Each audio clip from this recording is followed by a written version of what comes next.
it's a huge topic. Comparing, we all compare. I did have to sacrifice, and I've called friends in and help. I can't do this. You called me. I did. You couldn't help me. Hi everyone. Hey, welcome back. Welcome back to another episode. Cheers to Thursday evening. Our Friday. No work tomorrow.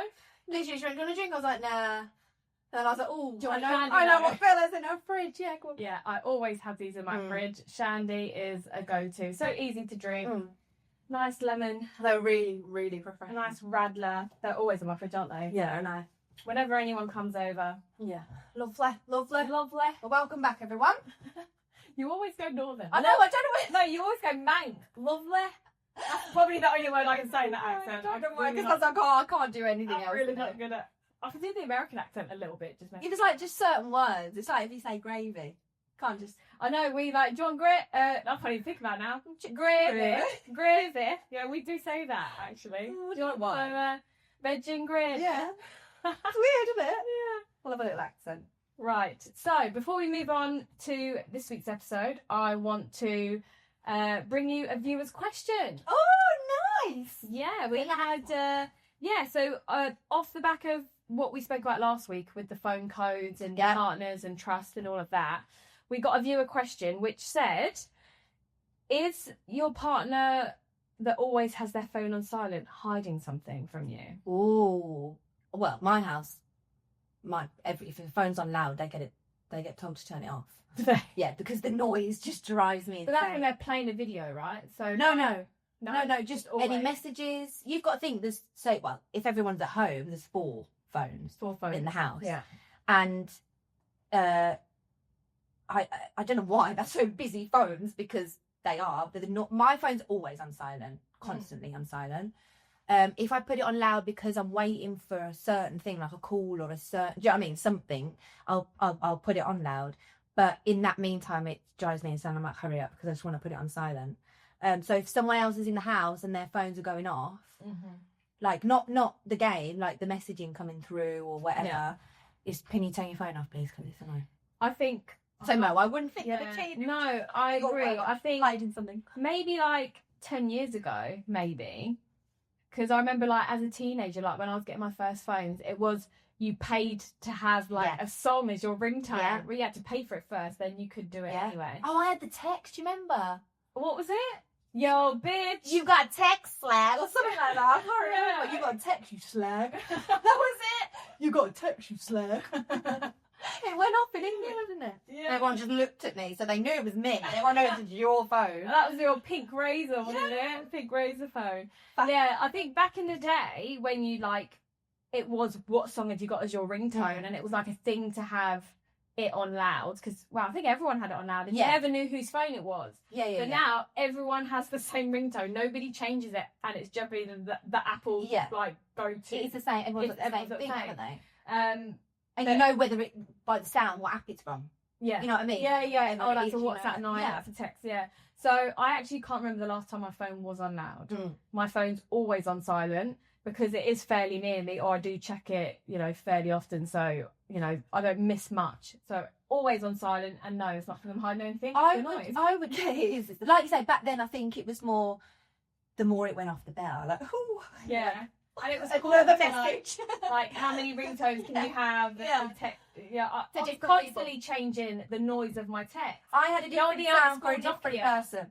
Did you? Yeah, so like for my dad, I had like jump, so we'd all wait. So it was like dun dun dun. I can't do it. You know what song I'm on about? So I'd take ages to answer the phone because I'm listening to the song.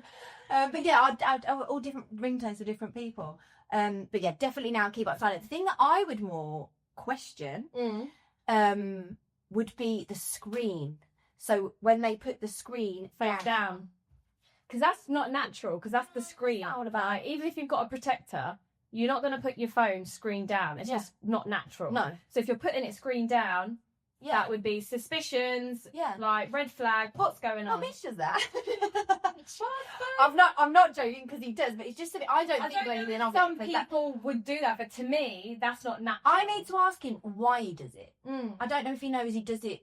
Is there a reason why he does it? Yeah. See, to me, it's not natural, because I'd think about scratching it, but then I'm very careful with my stuff. Like, I've got trainers that are 20 years old without a mark on them. Yeah. Whereas Liam will scuff his in the first 2 days of wearing It's them. like as if he doesn't want to see the pinch. I wouldn't do it because I wouldn't want to, like, affect the screen. Yeah. But, yeah, maybe some people, I've got a protector, whatever. Yeah. Well, that's probably Mitch or Nova, but you know, like that for me would be more of... That would make me, why is the screen down? Or tilting the phone. Yeah, away from you. If we're both sat, like, next to each other... Yeah. But you've tilted the phone that way. Why have you tilted the phone that way? I do that with Mason, and I'm his mum. He's 18, he's got no thing. I was going to ask you this last week, and I forgot. At what point or what age do you not check his phone? Because obviously when you're younger, make sure like they're using the apps properly or what messages are. Like, at what point do you not check? There was something, about 16... I think it's hard because sometimes all the years just come into one. I'm going to say he's about 16. It could have been early 17. I'm not 100%. I remember exactly what happened, but there was a point where I had to tell him to show me something in his phone, and I was so adamant on the fact that I'm going to look through your phone. I am looking through your phone, because you are this age. I am your mum, and in this situation, I am going in your phone. Yeah. But now he's 18. No, I've got no remote in any of that. To be honest, you know, it's absolutely. Yeah. Like, so I'm saying, even if I need something, I want to take a picture. I say, like, you could probably put the camera up, but you know, even if I just wanted to look at a photo on his phone or something, and I get it, and I'm like, oh, what's your pin? He'll just take it and put the pin, and even that annoys me. Just give me your pin. Like, at 18, you don't want your mum to have your phone. No, it's all normal, obviously, but otherwise, Morgan's very open. He's very much like me with his phone. He just doesn't really care about it. Yeah, you're quite lucky with that. You don't really have to worry about his phone much. Yeah, but obviously as time goes on, Lex will be the neighbour. But it'll be that. That would be on my answer to that. There's a lot of like bullying happens at school, I think, regardless. But it's like more intensified now because you can't get away from it. So if it is a serious issue, like kids are mean, I think, just in general, and some kids suffer more than others. But when there's like serious bullying going on where it is targeted and it is purposeful and it is like affecting the child, like they can't get away from it anymore, you know, when they are at the age where they have a phone.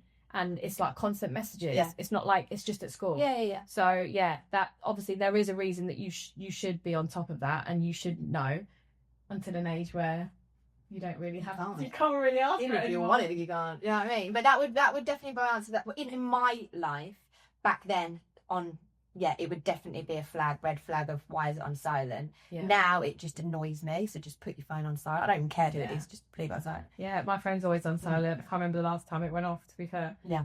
So that's a good point. Good question. Yeah, thanks, viewer. Yeah, I like that one. So last week or so, what's been going on? So Hayden is practically walking now. He is. He's practically got it. You know, there's a few wobbles here and there, but he's got it. He's on the gun. Yeah. Not stopping, one side of the room to the other. Just when he gets excited, his legs get too. He just goes too far. Yeah, when he's playing with Kaysen or like Kaysen's chasing and stuff, he goes too far. So he's still at the age where, you know, we have to be careful of him falling and hurting himself. But now he's walking and he's swearing. Honestly, he doesn't really say much. He said dada a few times, but not actually, I don't think, realising and calling him dad, but just making noises. And he said dada, and he said hiya and stuff a few times, like copying you. So he's not actually talking, but his new thing is just, oh shit, oh shit, oh shit, oh shit. Everything is oh shit. And I'm like, where did you get that from? I don't think he's saying it because he's even heard it. I think it's just he's trying to like speak, and his new thing is it. Oh shit! It actually sounds like in context. It actually sounds like oh shit, like very clearly. Like even Kaysen went, did he just swear? I was like, he did. That's it. 1 minute you're waiting for all these things, and the next minute they're walking, swearing. You do wish it away a little bit. So like, I wanted him to walk. Now he's walking. Like now I was like, oh, he's getting frustrated. So I just wish that he'd talk. But now he's swearing. So it's like, no, don't talk. Yeah, just don't talk. Chill a bit, boy. Slow down. Like you think, is it from me? Do I say oh shit loads? Yeah, no, I did. That was my first thought. Is oh god, is he copying? But no, I think it's just. And they keep saying this. Yeah, they've actually just. So he's sounds and he's making sounds like oh his shit. new favourite sound is oh shit. And not even just shit. Oh shit. Oh shit. Oh shit. Oh shit. So yeah, no, we have a swearer in the house. I love that. That's a little bit like Yeah, what about you? What have you been up to? You had the twins over, didn't you? Much. Oh yeah, I did. Oh yeah, that was nice. I had the twins over, my nephews. I have my niece over all the time between her and Lexi. They are just especially in summer, and they do not break up. Yeah. And with the twins, it's more when they were younger. It was a bit hit and miss. I think when I asked them to stay, they didn't want to. They wanted to go home. Yeah. And any time they would stay, it was because they needed to, and that was because the parents were working. Yeah. You know. So they asked me and Mitch when we actually went up to collect my niece, and we was in one car, so we was like, we actually don't have enough room in the car. And then their little faces, and then we kind of looked at each other and was like, well, if Mummy can bring you, we can have you. So she did. So she brought them over, and it was just lovely. It was nice. They are the easiest children ever. They actually told me they were ready to go. They're at like a hard age. They're 4. Yeah. They know their mind. They know what they want. Yeah. They're easy. They are so easy. They're swimming. They're swimming. So that was easy. We didn't have a pool at the time because. You're sorting it out, yeah. So we went up to the community pool, and yeah, that was easy enough. Wow. Straight in. Bedtime, they were telling me they were going to bed, and it wasn't like all my children I've had to rock to sleep, and even now, you know, like lie, give a cuddle, which is nice, but obviously it's just never just okay, good night, cuddle, bye. It's a longer period. Yeah. And with them it was okay, kiss, cuddle, that was it, just like good night, bye. Okay, I don't do it. That was it. I'm going to bed. Gone. I was like, wow. No waking up, nothing, just that was it. Easiest. But it was so nice to have them anyway, but also not because the parents were working or needed me to. Just because they. So even for them, it was a nice, say, surprise, because you know what it's like with my children. My children always like it to refer with sleepovers, but you seem to they sleep over or they sleep out more. Obviously, when they're older, do you know what I mean? No one really does anything when they're younger, do they? Unless you ask because you need to, and that's because you're working or there's an event of some kind of thing, not just because either you want to do nothing or you want to go for dinner or a movie. And then as a kid, you get told like, oh, in a couple of days you've got to go there. Yeah. Whereas when it's spur of the moment, it's exciting. I think even for them, they were asking, thinking it was obviously going to be a no in a way. Yeah, because it's like last minute. And even so, we were all saying, there was like, really, are we staying tonight, like kind of thing. And they were so excited, so giddy. But it was lovely, really nice night and next day or whatever. And then what else? Oh, my mum's birthday. Happy birthday, Mum. Birthday. It was lovely. I went to see my mum yesterday. She booked a restaurant and she ordered a big paella for us lot. They had something else, and it was lovely. Really, really nice. Where did you go? It was just a bar. It was someone my mum knows whose families took over a bar down the road from my mum's house. That's all I can say, because I don't know where else is it. Like literally down that hill from my mum's house, and it's there. That's how I got there, and that's where I turned up. In Torrevieja. But it was lovely. It's nice, lovely few hours celebrating with my mum and the family and their friends. So it was nice. Nice time. Yeah, I went out for a birthday lunch today, hence why I'm a little bit more dressed up than normal. Yeah, I know. A little bit more dressed up than normal for the pod. But yeah, I went to a birthday lunch. My sister-in-law's, her birthday's in a few days, but she's going to England like the day after. So. Oh, happy birthday, Shanta. Yeah, happy birthday, early birthday. So we went out for a lunch, like a ladies' lunch today, and then we've got a family barbecue on the weekend. But it was nice. We went to Brown's, which is a bit fancy. They had a charity lunch on, so it was like a held event thing. That was what you went to? That's what we went to. Yeah. She decided, she's seen it and she was like, oh, let's have this for my birthday. And it was nice. It was €19 for Sea Force, which I think is cheap for Browns anyway. And out of the 19, they give 5 to the charity. Oh, that's brilliant. So you basically are paying 14 for lunch, starter, main and dessert. We nearly had a heart attack last time we went for dinner there, didn't we? We did. The boys did. I sat in the same booth that we had dinner. 4 of us. It cost us £200. And today it cost me €19. Do you know what I mean? See the cocktails on top, so yeah, probably like a tenner a cocktail. Whatever. But it was worth that then, in a way. You know, it's nice to. So if we ever go again, we'll go exactly that. We'll go for lunch. But it was nice because, you know, like a fiver is going to charity, and then she come round and we bought like an extra fiver like raffle thing. And she watched how was it for? It was the one in San Miguel, Finca Castellana, something like that. Yeah. Castellana. For all the animals and Yeah. stuff. Oh, nice. Yeah. They've been going for a long time. Yeah, so I didn't realise because I recognised the daughter who goes to Kayson's drama club on a Saturday. So I recognised her, and then I was told it was her mum's charity that she runs. So yeah, it was really nice. They raffled off loads of things as well. Good cause. So bottles of wine. I won something small. You won. I won something. Yeah. So Jenny won something and I won something, and a table of 6 of us. Love that. So yeah, I'm going there next time instead of being bongo bingo. Exactly. Might actually win something. I get dinner. I think they said they're going to do another event, maybe in August, if not in September. So that sounds good. Yeah, we'll keep an eye out. Yeah, it's always good for good. Follow the Finca Castellera. I'm going to say Castellana, but I could be wrong. I'll search for it and I'll put it in the show notes if you want to follow it on Facebook if you're local, and then if you want to support it, then just come on to the next charity dinner, which was really nice. But it was good vibes. They had nice music in the background. It was a nice afternoon. Nice, that's good then. So yeah, did that, and then my natural deodorant finally arrived. Yay! I had to message the company and say I never received it. And then, to be fair, instantly they went, "Oh my god, apologies, you should have had it by now. We sent another one out this morning for you." And it's come. It took a while. I very nearly had to message them again, but as I was thinking about it, it came like that day. I've been using it for the last couple of days because my spray ran out, so I was like, right, now's the time to use it. I was going to wait, to change into natural deodorant in August. I was thinking, Yeah. But no, all good. I actually really like it. And I didn't think I would because I don't like roll-on because I find it like wet. Yeah. Whereas this is more like a wax. Ah. So you put it on, it actually goes on so smooth. And, because as a woman you shave, like, it feels like moisturised there. Instantly, it's practically dry. Oh.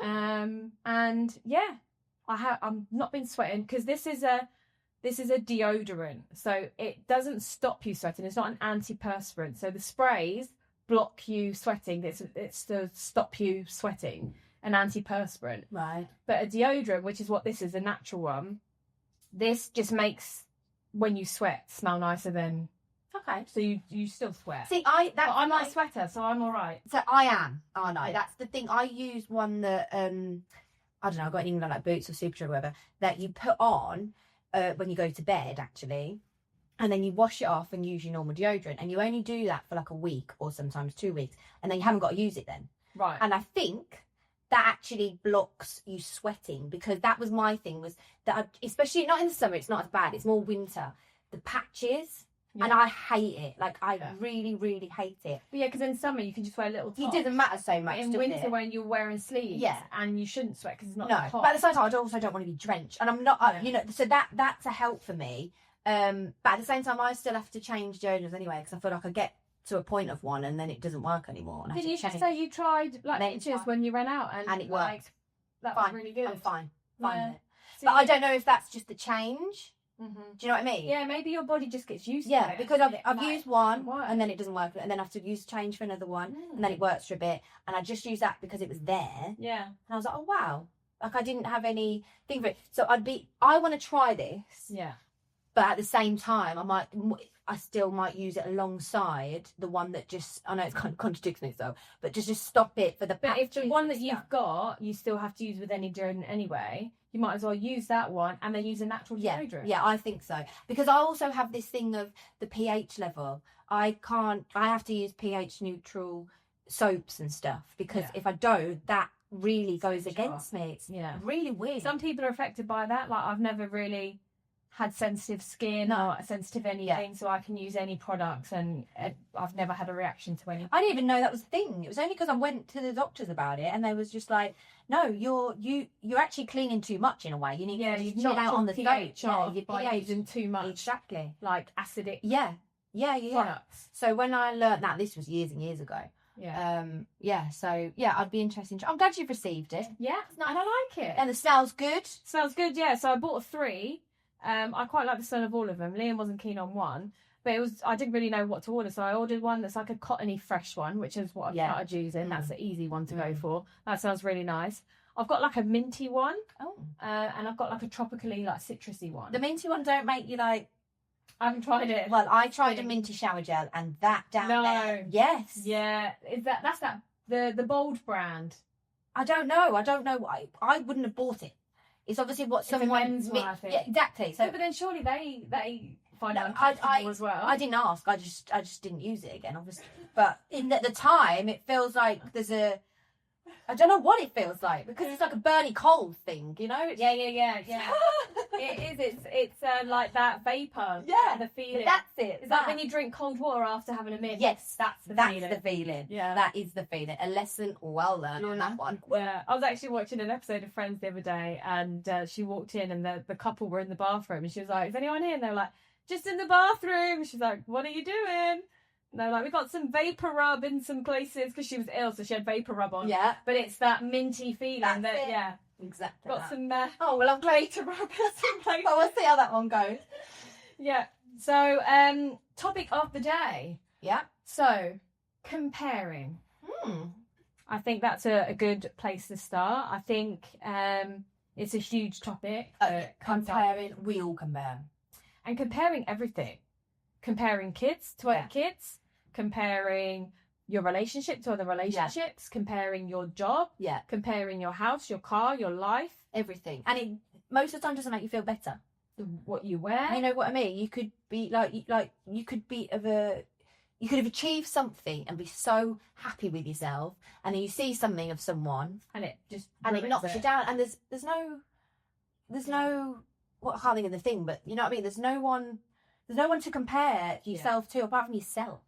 Yeah, I think you should only compare yourself to yourself. You should only try to be better than you was yesterday. Yes.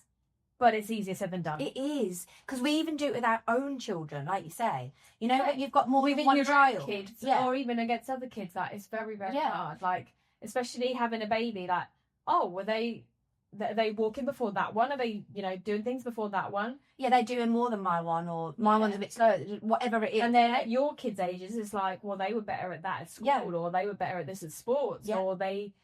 Were more mature or more sensitive, or and also with social medias, I feel like the highlight reel of someone's life. Yeah, and I just feel like that it's most of it's not even 100% real for a start. No. So by looking at that stuff and comparing to that stuff anyway, it's not going to make anyone feel better. No. Do you know what I mean? And people only post the good stuff. Like, I do like this bit of a shift with social media because it was just highlight stuff.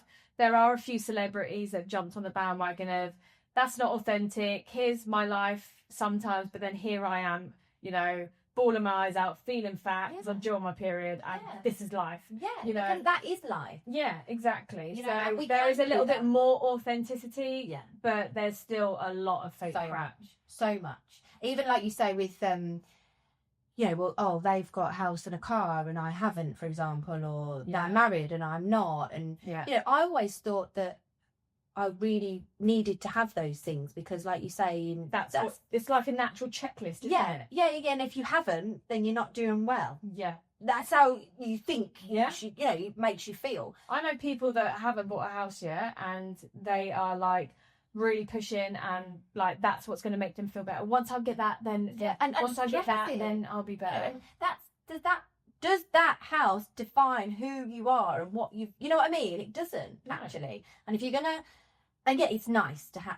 They are achievements in life. Don't get me wrong. They are achievements. If that's what you want. If that's what you want, and I feel that I've done things in my life that actually I didn't want to do, but like you say, it's just how things, like people say you should, I completely went against the grain with this one, but obviously, go through school, get your career, find your partner, because you've probably been on the opposite receiving end, because like having a baby at 16 being compared to being looked down to, like, because that's what happened. Yeah, it was a very much even if someone didn't say it was more of a thing that. I remember you saying like going to school when Mason was young, because you were visibly a lot younger than the other parents. You felt like people would give you funny looks and and that I wasn't as good of a parent. parenting him as good as they would have been because I was young. Yeah. You know what I mean? Which is funny because, you know, like, I would put you up there with probably one of the best ones. I think I've done all right. Look at Mason. Yeah. Like, a great 18-year-old. Yeah, I think I've done all right. So, but even so, you know, even sometimes I have to, between me and Mitch, not comparing to each other, but to, you know, like things that we say about other people or things like that, just step back a minute. First of all, you're comparing yourself with someone who has had another decade on their life for a start, or have had you know, other opportunities or different ways of, you know, these are the things. This is our story. Or lived at home without kids for 10 more years than you did, for example. We would that's a big thing actually, like, because I feel like I follow a lot of like other coaches and a lot of business owners and entrepreneurs and people I look up to and things that I want to do. But I have to remind myself, like, when I'm looking at like our podcast or when I'm looking at posts and I'm like, oh, that could be better, or I want that to be nicer, and I'm like, right, I'm comparing myself to their 10th year in business, and we've just started. Exactly. And usually we do. We usually, when we're comparing to something, we're comparing to something that can't really compare. No, it's like apples and oranges. They're not the same. Exactly. They're a fruit.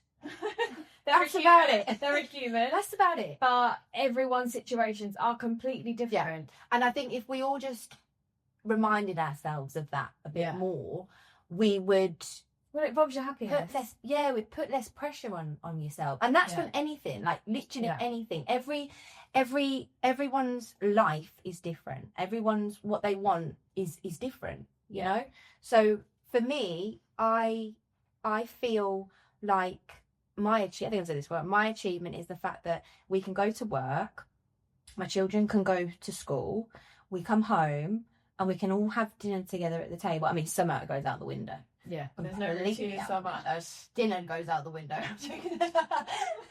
But you know, just that for me, to have a roof over our head, whether I own it or don't own it, that I can put food on the table in some sort of way. Sometimes it will be a lovely steak dinner, and sometimes it will be jacket potato and beef, chicken nuggets and chips. Exactly. That's why I let it out tonight, because our auntie's cooking chicken nuggets, chips and beans, and that's the dinner she wanted, was a kiddie dinner. Do you know what I mean? Yeah. That and sitting at the table and talking, and that for me, and they're going, everyone's going to bed with, you know, happy head, full bellies, whatever you want to say. That for me that's all you should. That's it.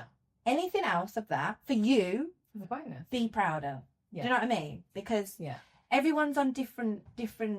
Even your bestest friend, is on a different journey and a different path and a different place. Yeah, you know.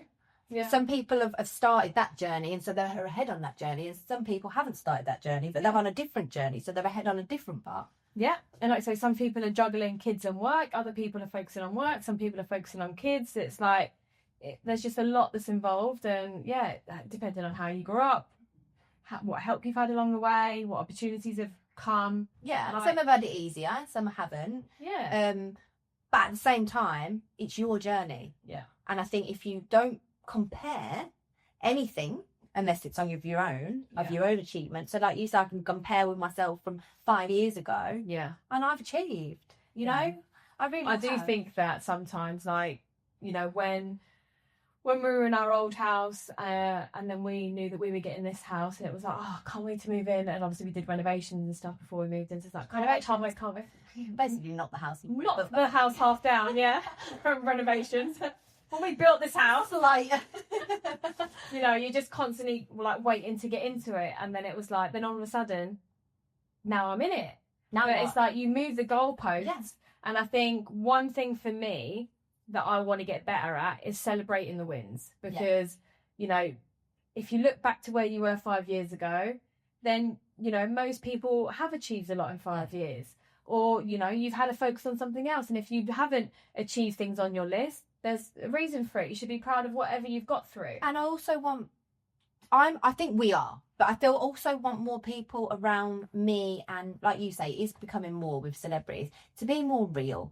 Yeah. Do you know what I mean? If you're having a shit day, or you didn't you couldn't be asked doing that then, but you did it the next. Great, but be honest. Yeah. Do you know what I mean? We're not all, we're not all going to get up every morning and be like, yeah, I'm going to do this and because most mornings I'm like, oh, for God. Yeah, I'm not a morning person. More so in the summer struggle to because get up. I can't. Still not there, guys. Do you know what I mean? So like, if everyone was around us a little bit more real, we can still achieve things here with telling each other that, oh, do you know what, I had a proper shit day yesterday, kind of thing, or this didn't quite go to plan and that failed. Yeah. People don't share the fail. No, and it's okay because that's where your self grows on. Yeah. Do you know what I mean? Well, I watch a lot of like YouTube and a lot of podcasts with business owners, entrepreneurs, and every single one of them is like, don't give a shit about what people think, don't care about people's opinions, and fail quick, because the quicker you fail, the quicker you realise how to do something right. I learned something. And I might have this multi-million-pound business now, but I failed 46 businesses before I got to this one. Exactly. And they're so comfortable with saying it, but so many people don't. No. And you really realise that most people's mindsets of these really hyper successful people, it is just about, I'm just going to give it a go. I'm just going to give it my best shot. I'm not the smartest person in the room, but I'll work the hardest and I'll give it a go. And most people, they're like, there's no secret, there's no trick to it.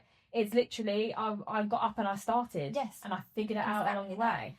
My story, I can say my story is like that just to get to my career, especially in dentistry anyway. Yeah. Because I was a very young mom, so I feel like a lot of people wrote me off anyway.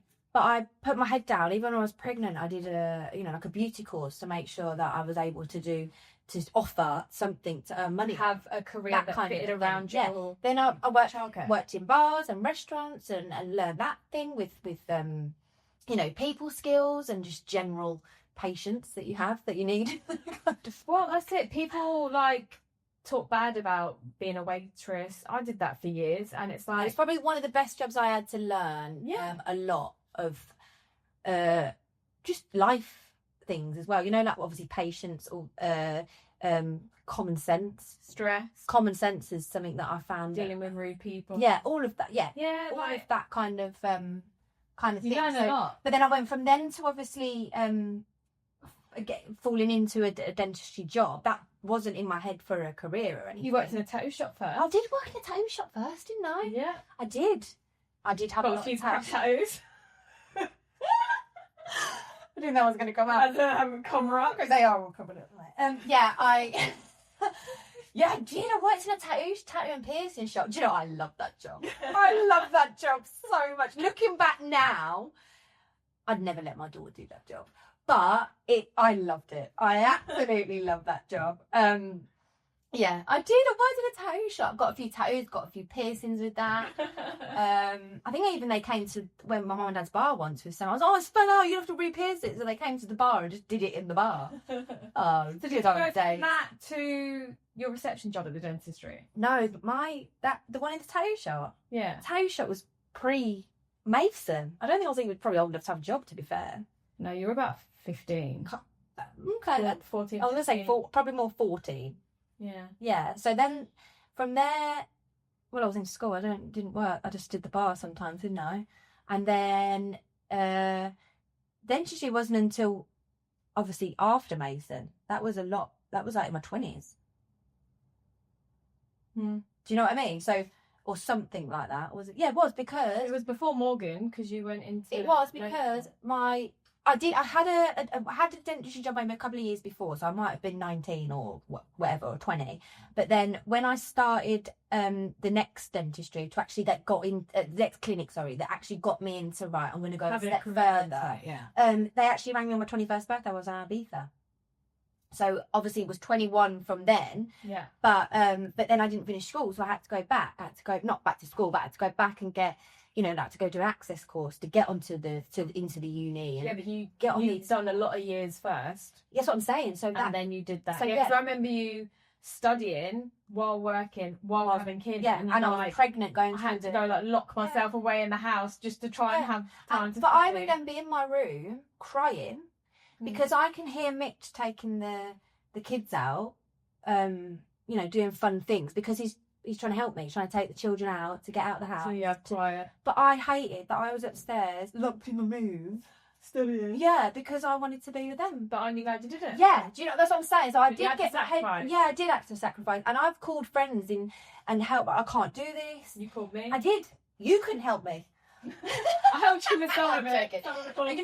Some of you know, like I was such in a thing of I can't do this. I'm not clever enough for this. You've not ever had the confidence in your academic ability. No, so that's practically, give me a patient, I'll get it done. I'll tell you everything clinically, and you know of everything what I'm doing, and you learn a lot on the job. Yeah, but you never have the confidence to pass tests. No, I'm not. And that's what you had to do in order to take it to the next. Yeah, I mean, I read the access course. I was pregnant, and everyone was looking at me going into this school to do this access course. Like I was ready to go, kind of thing. I was big enough to say I was pregnant. Yeah. And even then, I felt a bit judged, you know. Yeah. But like you say, that didn't stop you. No. You know, like me doing that coaching course at 8 months pregnant. That access course, I didn't pass pregnant. I didn't pass that access course. You had to do it again. I had to do it again. I had to wait a year later. You did. So what I did was I got a tutor. I got a Spanish tutor to help me with my maths and my lengua, you know, which is like Spanish literature. Yeah. I can speak Spanish. I'm fine with everything. Yeah, but it's like Shakespeare. It's a completely not it's English. a completely different thing. English literature. Maths, I've never been good at anyway. So I had a tutor and I was still working, so I had to go in between work. I remember getting a fine on the way from my tutor to work, but eating a packet of crisps while driving. Cost me 40 quid for eating a packet of crisps while driving. Can you believe that? Naughty girl. I know. I was still I wasn't eating the packet of crisps. I was just eating the packet of crisps, and I got fined. So yeah, it wasn't an easy ride. I have to say, I did fail a lot, but I got there in the end. Do you know what I mean? I really did. I think it really takes guts to do something again after you failed it. Yeah. Because it's like that analogy of how many times kids fall over when they learn how to walk, and they just try again, and they try again, and they try again, and they just don't know any different. But isn't that keep what trying? We teach them too? Like, you're okay, have you get? Yeah. But then the minute you get a little bit older, it's like the first time you can't do something perfectly. Yeah. I'm not doing that. Yeah. That's embarrassing. I can't do it. I'm not doing it. I felt like that after the first one, because I think I've said this to you before. I sat in the exam, opened like the pager, and was like, "Am I in the right room?" I genuinely thought I'd walked, because there was loads of different. I was a different exam. I genuinely thought I'd walked into the wrong room. Like I was, whoa, I don't know what I'm doing, because it wasn't dentistry. Yeah, it was. And even then, dentistry, I sort of learnt layman's side. So when it goes into, you know, vocabulary, the vocabulary changes. Sitting in an exam is very, very different. Yeah.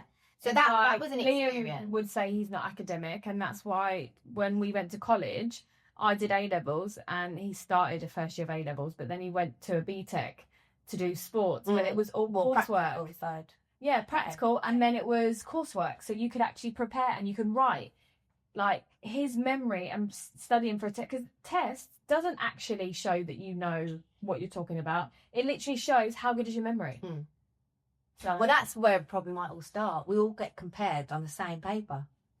Yeah. No, we're not the same. Nobody is the same. Not one single person. Not even my children are the same. You know, so yeah, you know what I mean. Yeah. I think I'm more telling myself this. Yeah. Not that I do it, and actually I don't do it so much, to be fair. Yeah.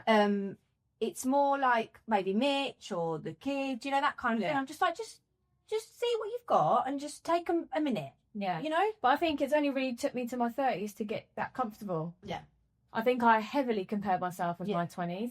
And, you know, it's funny because most people looking at me would be like, what's your problem? Like, on paper, I did everything in the right order at the right time, and I've done really well. But I would still compare myself, and I would still feel like I'm not good enough. I think as well, because I think when we do compare, we see that whoever we're comparing to got there so easily.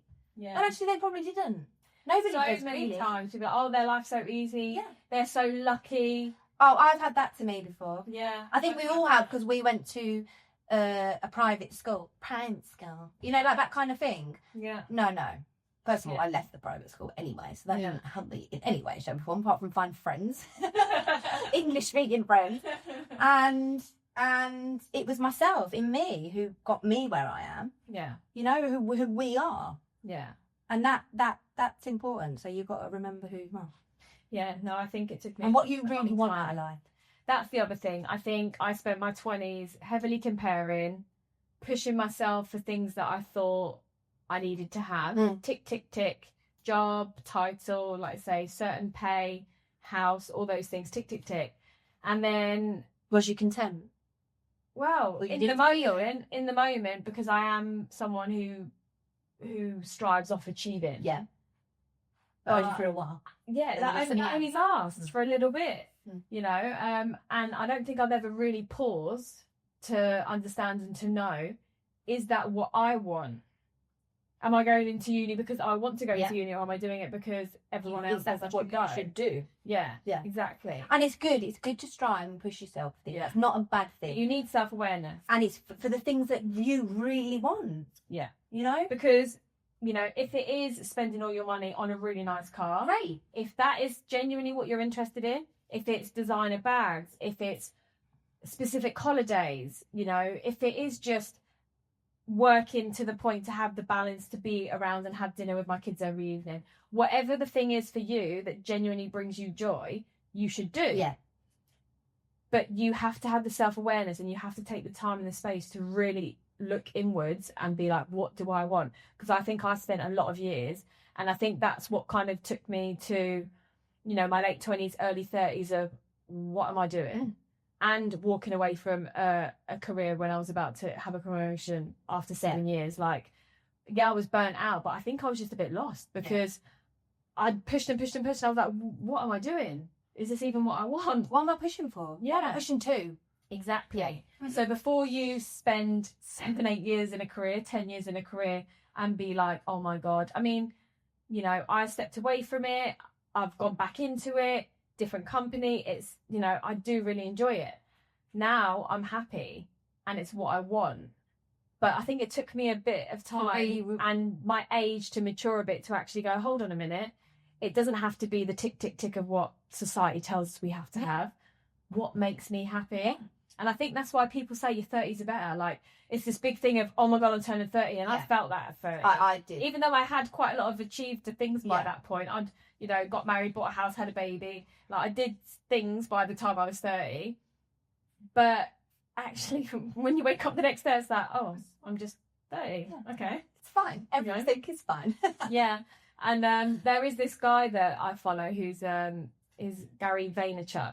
He's got a huge media company now. He started very small, posting YouTube videos on his family's little wine company, and now he's a huge, you know, big motivational guy, has his own companies and everything.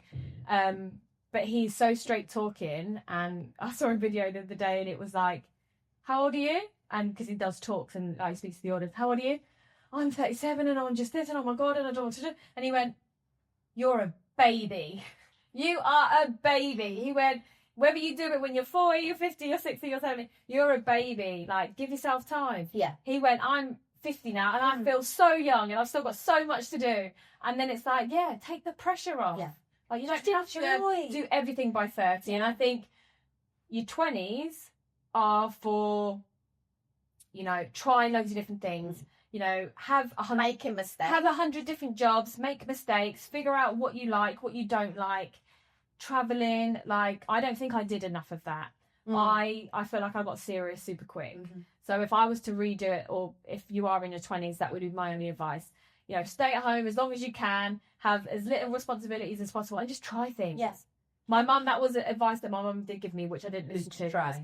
You know, the minute you get out of uni, change your job every 6 months, because you have no idea what jobs are out there. You don't know what you like and what you don't. That's really good advice. So yeah, counter to most people's beliefs, which is stay in a job as long as you can because it looks better on your CV. Job hop and see what you really like. Yeah, and if you do obviously feel, then obviously you stick that and then you work on that, don't you? So your 20s, I personally believe, are for figuring it out, having fun, exploring, no responsibilities. Your 30s are for understanding what you want, what you're good at, and for going for making money and doing what you enjoy and what you're good at and getting paid for it, and then spending your money however you want to spend your money. Yeah. And then hopefully by that point, you're 40s and 50s. We've worked it out by then. Yeah, you're chilling by now. It's bloody better be. It's bloody better be. No, I Oh, yeah, I agree with all of that. I think we all, I think we all compare in different ways, no matter what it is, anything at all. Social media doesn't help. Society doesn't help. Yeah. So I'd say to that, just do that to it and do your own thing. Yeah. Do you know what helped me actually? Is I went through my social media and I unfollowed a lot of people. Celebrities, people that I knew, just unfollowed people that I either felt was fake and phony. Yeah, just chat or shit. just post for boasting, or just celebrities that you don't really bring much. So I unfollowed people that just didn't bring me joy to see stuff. Or, you know, maybe it would make me compare a little bit. I unfollowed loads of those people, and I followed people that are inspirational, that are further in their career or their life than me. But you know what? This happened and that happened, and it wasn't an overnight success. Yeah, you've now seen me in the media for 6 months, but it took me 20 years to get to this point, and you're only hearing about me now. You know, real people that it's funny because depending how people do it, you go from comparing to being inspired by it. And that's what you need to do. Difference. You need to be inspired by things that you look at. So if you do like social media, fill your social media with stuff that inspires you. Rather than make you feel shit, because you're looking at something that's probably not 100% real or true anyway. So it's silly to compare and even look at it. Yeah. So but be grateful as much as you can. I think that helps. Being grateful for what you have while you're working for what you want. I think we said this in one of our first podcasts. I've got to the point where I am super grateful for what I have. There's still loads of things that I want to do, that I want to achieve, that I want to buy. And I know I'll get there. I've got that confidence in myself that I'll get it at some point. And I'm just grateful for where I am as we go along, and while we strive for what we want. Yeah, I agree. I definitely agree. Should we end it on a quote? Why wouldn't we, Bill? Why wouldn't we love a good quote? Come on, Bill. I'll say I love a good quote. You love. I like your quote. Well, hopefully this inspires some of you to not compare. So remember, your grass will never get greener by focusing on someone else's lawn. Sometimes you might even be comparing your lawn against someone without realising that their grass isn't even real. That is it. That is it. Yeah. So refocus your energy on your blessings, goals, and growth. Right there. Is that the bit for me that pen drop? I'm not going to drop the mic. That's sorry, my hand's empty. No, it's true. You look at someone else's, it's the lawn bit for me, and actually it could be fake. You're comparing it to something to people that aren't actually happy with what they have. They look like they're happy, and they go home to an empty house, no people, no friends, you know, or friends and family that they don't even like. Exactly. So be happy with what you got, with what you want. Yeah, be happy. Stop comparing. Right, so another wrap on another episode. Thanks again for following, watching. Get involved. We've got and get involved. Thank you for some questions. We have got a few. So anything that you guys want to ask us, or if you've got a topic of the week you want us to talk about, that's a good idea. Send it through, and we'll be happy to comply. Yeah, come hit us. Yeah, hit us up. Bye.